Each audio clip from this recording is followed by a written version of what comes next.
Hello everyone, this is Dushyant Magu from Medsurge India, and today we have joined by a leading hemato-oncologist, Dr. Subhaprakash Sanyal from Fortis Mulund Hospital. He is currently working as a Director Hemato-Oncology and BMT Department. Welcome, Doctor. Thank you. Today we'll be discussing about various types of blood cancers and blood disorders and the role of bone marrow transplant in its treatment. So blood cancer, you have to understand, and what is the cancer? So cancer means any uncontrolled proliferation or growth of any tissue which has no control anywhere in the system. So when the blood cells are proliferating in the bone marrow, increasing in the quantity without any control, that is considered as a blood cancer. So is stem cell transplant and bone marrow transplant are same?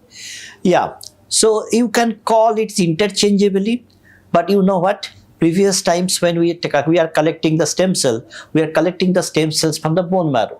And that is why it was called initially as a bone marrow transplant.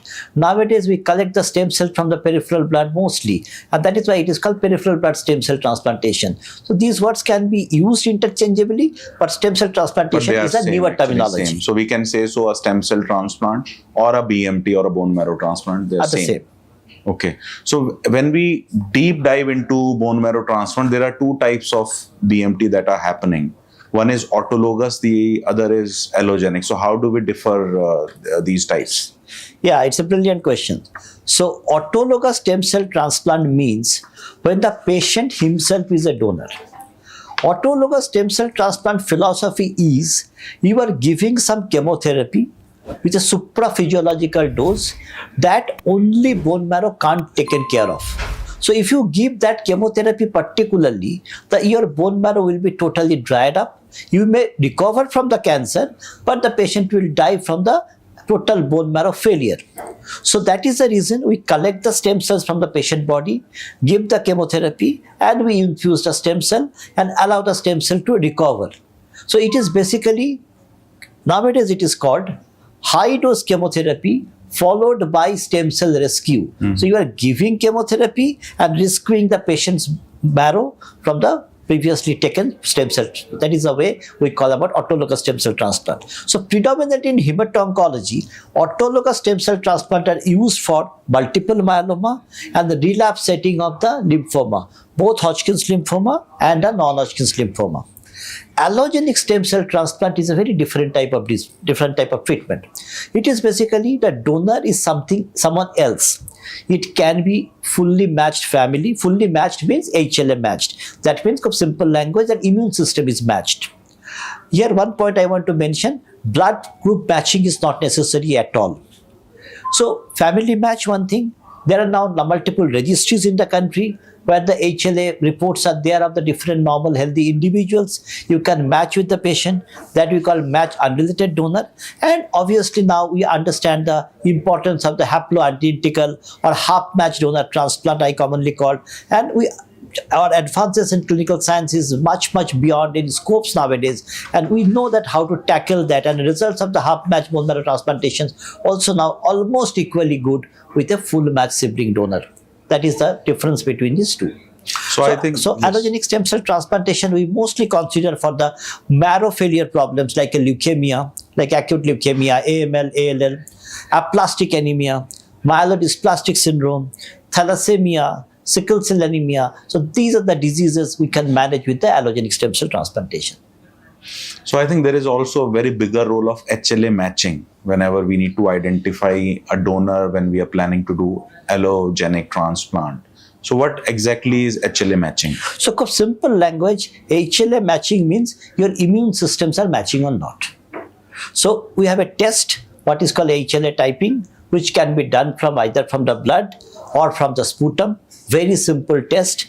Lot of good labs nowadays are doing. So if your HLA matching is full match, that means 12 by 12 match, then you can call it a fully matched donor. Or sometimes you can get half match donor like 6 by 12, 7 by 12, 8 by 12. But below 6 by 12, you can't consider any donor as a proper donor for the particular patient.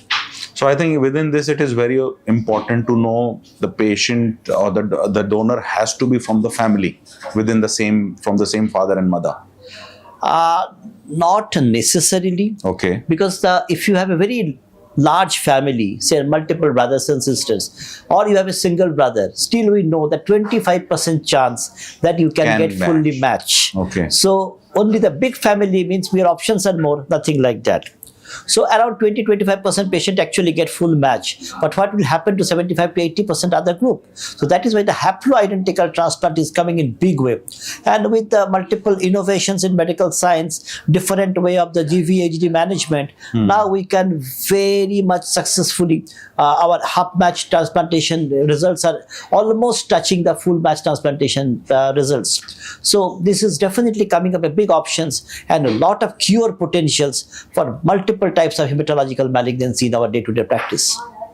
So is there any ideal age for undergoing a bone marrow transplant, or it is all about indication? So honestly speaking, again, the center expertise matter.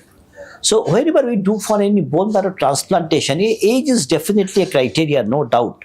But at the same time, the overall fitness means the organ functions. How is the liver, kidney, heart? These are very equally important. So generally 70 up to 70, 72 years old, we can consider for the patient for the transplantation.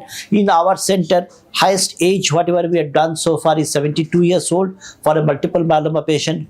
Match unrelated donor, half match donor, we have done at the age range of 65 years. For the donor consideration, more or less 70 years again is taken as a consideration. More than 70 plus age donor, we generally don't consider. And so what are the success rate at your center? Yeah. So success rate of our centers are too good. So whenever we talk about the success rate, there are two ways. How is the transplant related mortality versus the relapse mortality? So whenever we do transplant, the transplant related mortality in any sorts of allogenic stem cell transplantation is around 15%. So our center data is almost matching the same. There is another cause of the non-transplant related mortality, which is a relapse mortality. So that depends on what type of disease you have. So in general, in leukemia, when you transplant, 15 to 20% patients we see that they get a non-transplant mortality. That is due to relapse. That means the coming back of their disease.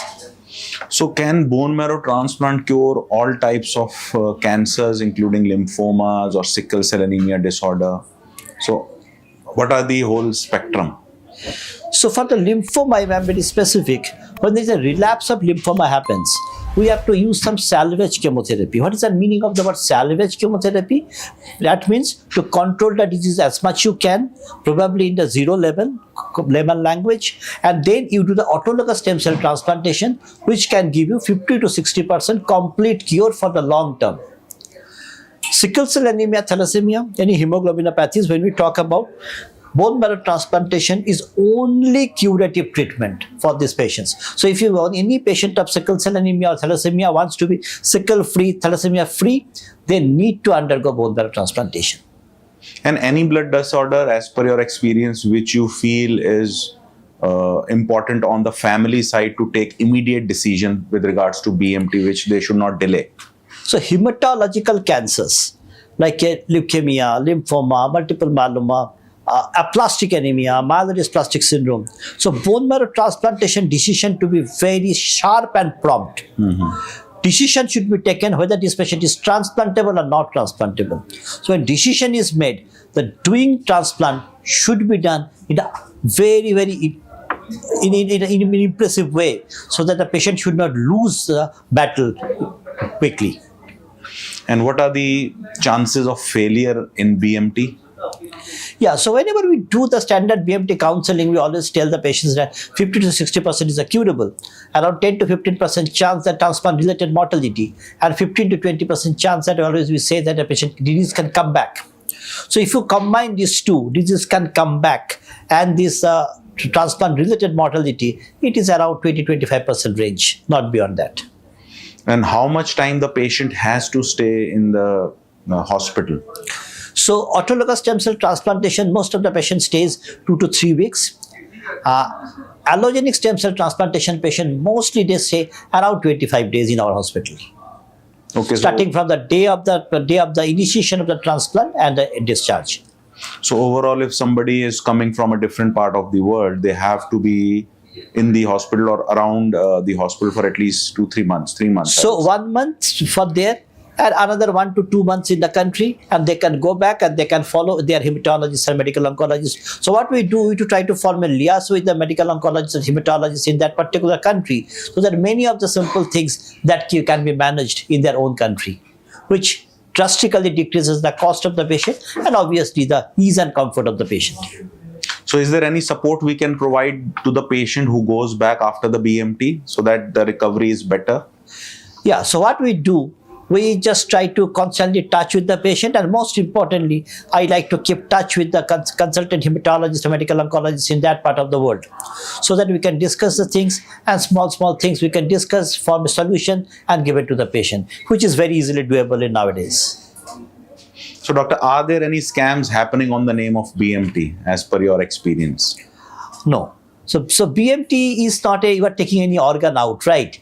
So stem cell is a renewable. So when you are taking the stem cells from a patient, donor, so automatically it will be generated within 5-7 days time. So the what word we listen from the liver transplant, kidney transplant world, that we never heard about the BMT world, which is good for us. So I think some patients also confuse stem cell transplant with stem cell therapy. That is also very important. So it's $1 million question. So as a hematologist, I don't know how to do stem cell therapy, but yes, stem cell transplantation, what I told you, it is nowadays, it is called peripheral blood stem cell transplantation. Layman language, it is equal to bone marrow transplant. But I'm very honest, I'm totally ignorant of the way how people do stem cell therapy. What are the indications of stem cell therapy? I'm totally unaware of.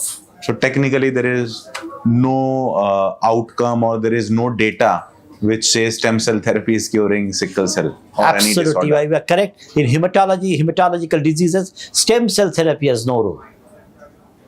So I think other people, patients specifically who has certain, undergoing any treatment, or they have someone in the family suffering with any of these disease, they feel if they go for a BMT, they will die. Is it true?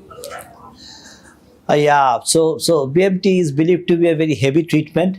But at the same time, you have to remember one thing: BMT is the only curative treatment in most of the hematological malignancies and lymphomas. So you have to understand that. And with the advent of the initiation of the screening of the patient, screening of the donor, infection management, GVHD management, the mortality or transplant-related mortality is drastically coming down in our country. With the multiple centers are booming up, multiple hematologists are getting trained from the different part of the world, different part of the country. So I personally believe the stem cell transplant is basically a boon to a patient, not a curse to a patient.